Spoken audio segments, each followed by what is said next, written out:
Hello, it's Reija and welcome to another episode of Headcanon Hour. Today I am going to be talking about Children of Blood and Bone by Tomi Adeyemi. Let's get started.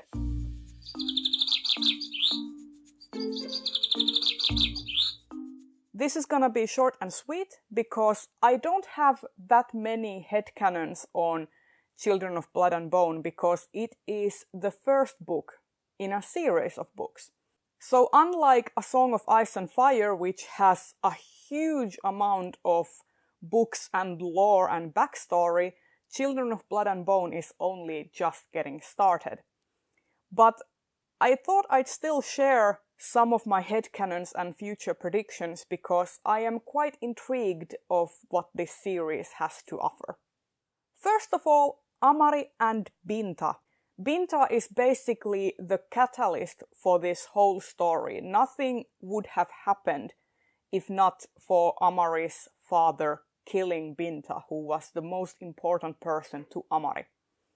And they have this really strong bond, this sisterly friendship, and through the course of the book and the narrative, Amari is constantly reminded of Binta and thinking about Binta and thinking about how things would have been different if Binta was alive. And to me, my headcanon and my sincerest hope is that Binta and Amari were actually in a relationship, or if not that Amari had romantic feelings towards Binta. Basically, make it queer, you cowards! I just really would have enjoyed having that queer lens in Children of Blood and Bone because it is quite the straight narrative. And with Amari and Binta, the way their relationship was explored and written, that would have been a pretty easy insert, so to speak, because their relationship is quite queer-coded as it is, and I just would love a bisexual or pansexual Amari, because we all know that she has these feelings for Zane and whatnot, but what about Binta? There was something between them. I want to believe there was.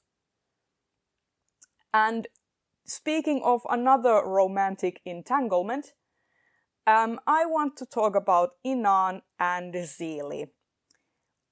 Their relationship and their romance was, in my opinion, the weakest link in the book.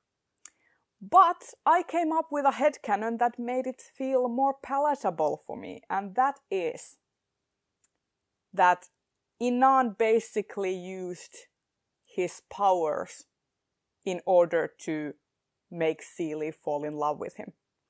Not consciously, because we see in the book that he can't control his connector powers. He kills his father's captain by accident.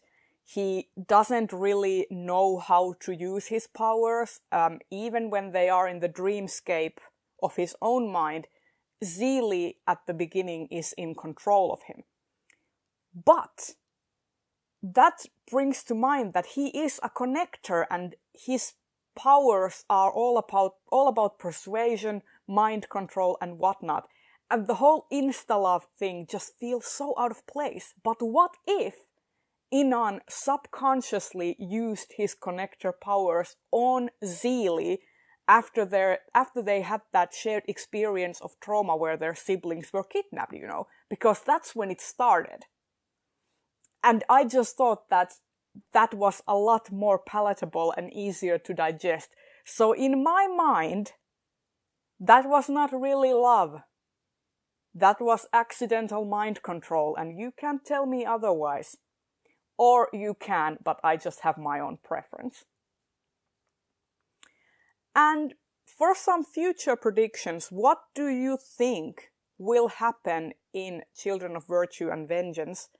Because the way the story ended with Zili using blood magic and imbuing this sort of family line and ancestry and such to the right to make magic come back, what do you think will happen?